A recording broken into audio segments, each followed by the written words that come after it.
मंडळी नमस्कार. पार्थ बावस्कर या चॅनलमध्ये तुम्हा सगळ्यांचं स्वागत. आज एका अतिशय महत्वाच्या विषयावरती आपल्याला बोलायचं आहे. खरं तर गेल्या काही दिवसांपासून महाराष्ट्रामध्ये नव्हे तर संपूर्ण भारतामध्ये लव्ह जिहादच्या अशा अनेक घटना उघडकीला आलेल्या आहेत. पण त्यातल्या त्यात अगदी काल परवा घडलेली एक ताजी घटना ज्याच्याबद्दल आता आपण बोलणार आहोत.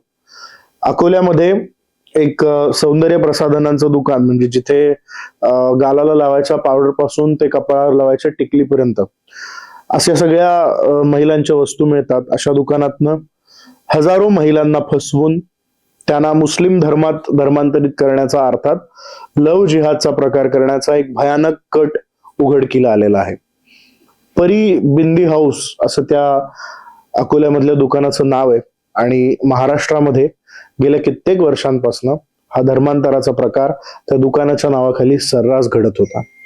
सकाळपासून जेव्हा मी ही बातमी वाचतोय, जेव्हापासून हे सगळं ऐकतोय, मी अतिशय व्यथित झालेलो आहे आणि मला सुचत नाही की या प्रकरणाबद्दल आपण हसावं की रडावं. सातत्याने वेगवेगळ्या समाज माध्यमातून आम्ही सांगत असतो, अनेक लोक सांगत असतात की मुलींनो, हिंदू मुलींनो, खरं तर लव्ह जिहाद सारख्या प्रकरणांपासून दूर राहा. आज सकाळी मी तो व्हिडिओ बघितला आणि ज्यात ती जी पीडित मुलगी आहे, जिने सगळ्यात आधी पोलिसांमध्ये तक्रार दाखल केली, ती मुलगी तळतळून असं सांगत होती. मित्रांनो, ती मुलगी म्हणत होती की कशा पद्धतीनं हे रॅकेट चालवलं जातं, कशा पद्धतीनं मुलींना आपल्या जाळ्यात ओढलं जातं आणि कशा पद्धतीनं मुलींना बळजबरी धर्मांतरित करण्यावरती त्यांच्यावरती प्रेशर आणलं जातं. ती मुलगी सांगत होती की टिकल्या खरेदी करण्याच्या निमित्ताने म्हणा किंवा अशा अनेक गोष्टी ज्या मेकअपसाठी वापरल्या जातात त्या खरेदी करायच्या निमित्ताने आम्ही त्या परी बिंदी हाऊस मध्ये जायचो आणि तिथे गेल्यानंतर आमचा एक व्हॉट्सअप ग्रुप तयार केला. म्हणजे रेग्युलरली जे कस्टमर आपल्या दुकानाला भेट देतात अशांचा एक व्हॉट्सअप ग्रुप तयार केला गेला आणि त्या व्हॉट्सअप ग्रुपमध्ये अनेक महिला होत्या.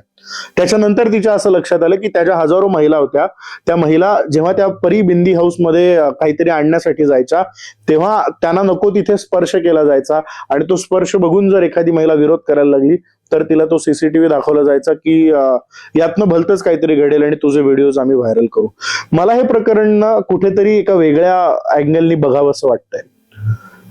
त्या मुलींना अशा पद्धतीने जर एखाद्या मुसलमानाकडून स्पर्श होत असेल आणि तो जर धमकावत असेल की हे जे सीसीटीव्ही फुटेज आम्ही व्हायरल करू, यात त्या मुलींची काय चूक आहे? तो जर असं म्हणत असेल की सीसीटीव्ही फुटेज आम्ही व्हायरल करू, तर त्याच क्षणी त्या मुलाला घेऊन किंवा त्या मुसलमानाला घेऊन या बायका ज्या आत्ता पीडित आहेत म्हणून आरोप करतायत, अतिशय घाणेरडी गोष्ट ही.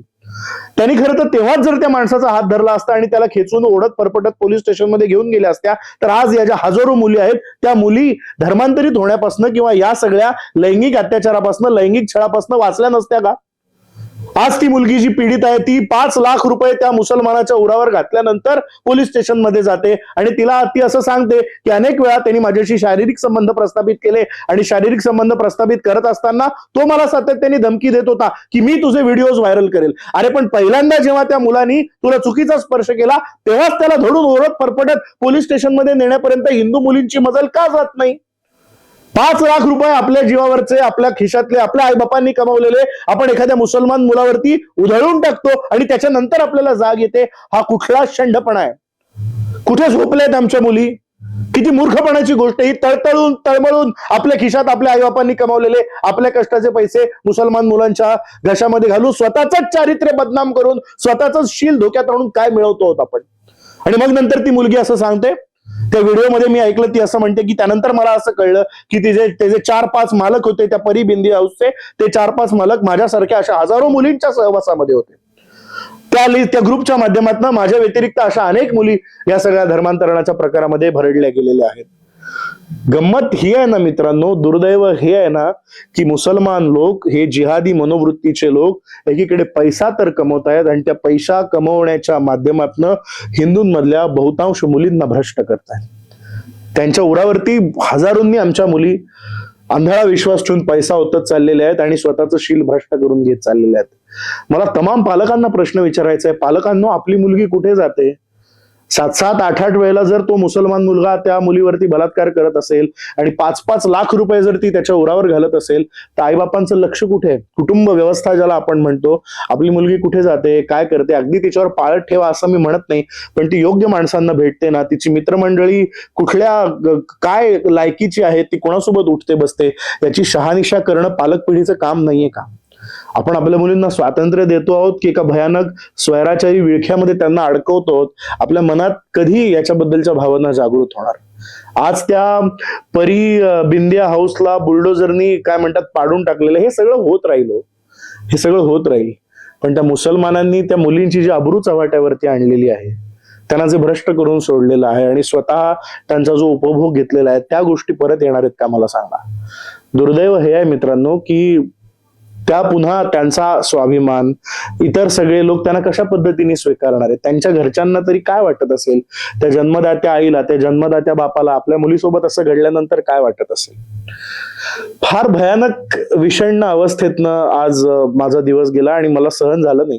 मी माझ्या इंस्टाग्रामवर, मी माझ्या फेसबुकवर सुद्धा या माध्यमातून व्यक्त झालो आणि मी लोकांना प्रश्न विचारले की आमच्याच घरातल्या मुलींच्या बाबतीत का हो असं होतं?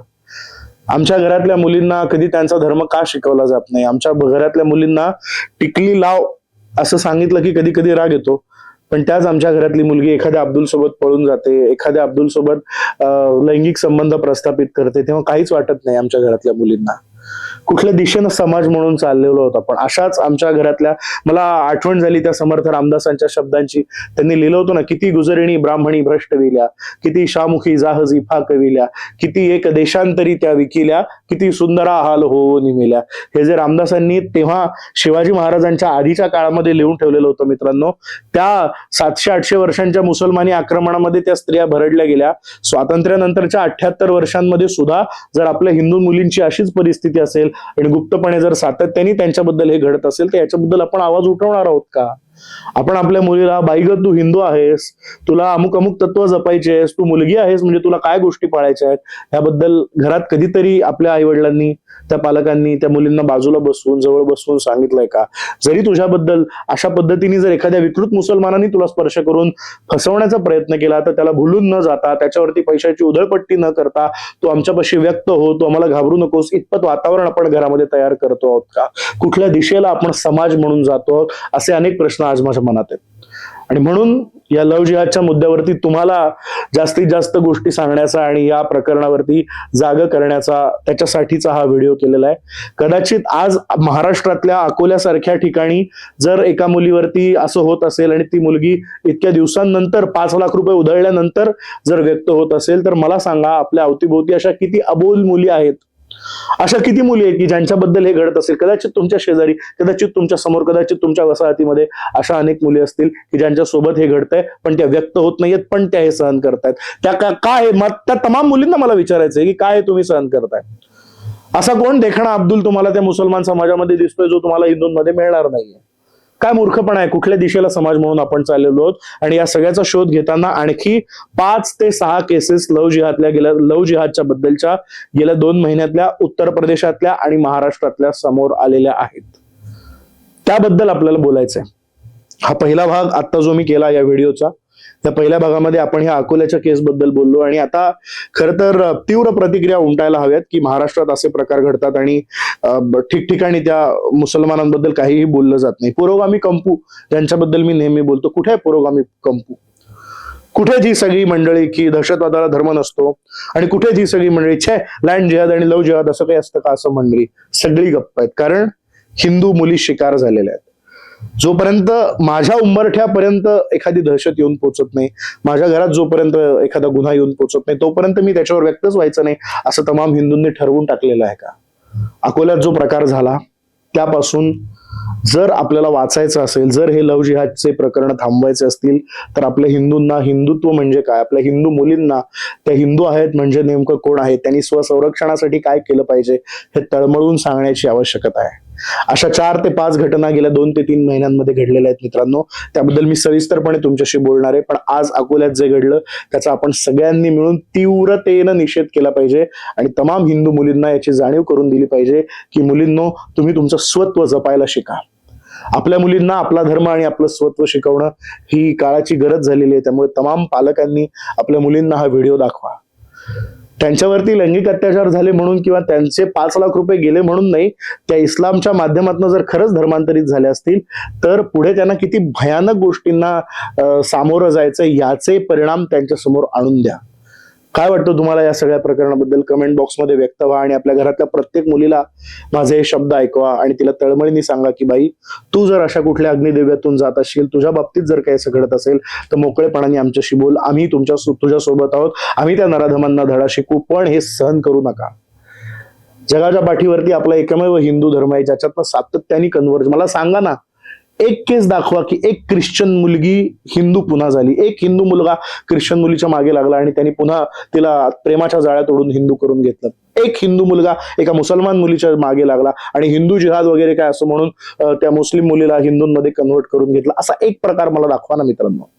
इतका सहिष्णू हिंदू जर अशा पद्धतीने भरडला जात असेल तर मग तुम्हा हिंदूंची काळजी करण्याशिवाय दुसरं काहीही हातात राहत नाही. त्या 5-6 केसेस बद्दल पुढच्या व्हिडिओमध्ये मी बोलणार आहे. त्याच्यामुळे चॅनलला सबस्क्राईब करून ठेवा. हा व्हिडिओ जास्तीत जास्त मुलींपर्यंत, जास्तीत जास्त पालकांपर्यंत आणि महाराष्ट्रातल्या तमाम सगळ्या लोकांपर्यंत शेअर करा. कमेंट बॉक्समध्ये व्यक्त व्हा आणि सोशल मीडियावरती देव, देश आणि धर्म याबद्दल वेगवेगळ्या अपडेट्स मिळवण्यासाठी मला फॉलो करा. इंस्टाग्राम, फेसबुक या दोन्ही अकाउंट्सवरती मी उपलब्ध आहे. इंस्टाग्रामवर पार्थ भावस्कर ऑफिशियल, फेसबुकवर पार्थ भावस्कर आणि युट्यूबचं हे चॅनल. तमाम हिंदूंना याबद्दल काय वाटतं व्यक्त व्हा आणि पुढच्या भागाची नक्की वाट बघा. पुढचा भाग लवकरच येणार आहे. धन्यवाद.